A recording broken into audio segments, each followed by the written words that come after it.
An old man gifted his granddaughter a beautiful vintage car.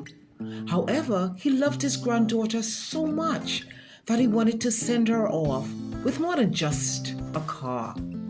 He wanted to give her a priceless lesson. I need you to do something for me, the old man said.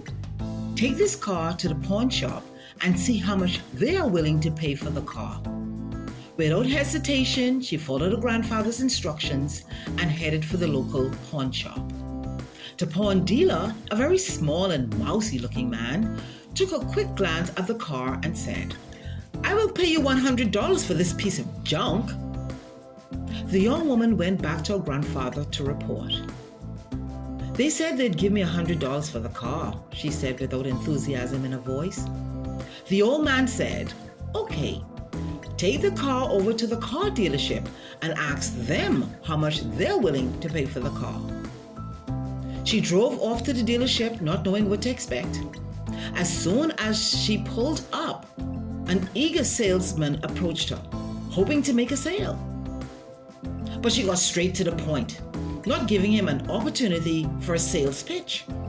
"How much are you willing to purchase this car for?" she said briskly.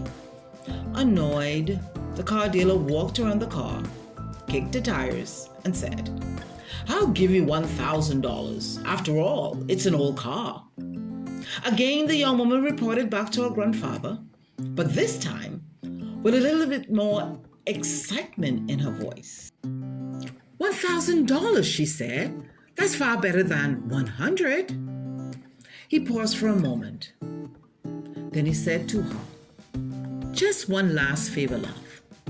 Take the car over to the car club and ask the men there how much they are willing to pay for the car."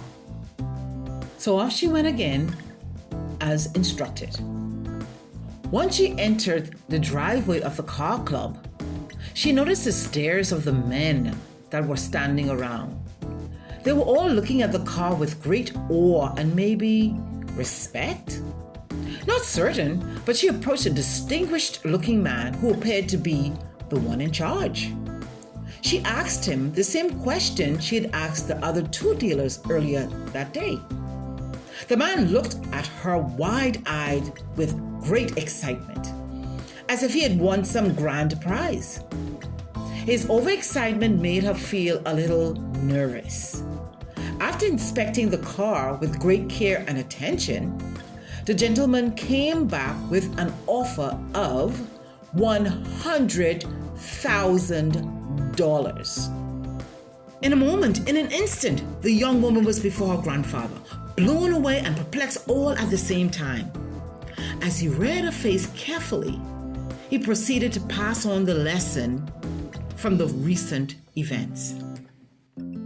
People will offer you what they think you're worth, and if you don't know any better, you would take the offer. On the other hand, once you know your value, you will always go where you are valued. Same car, 3 different offers. Which offer did you accept?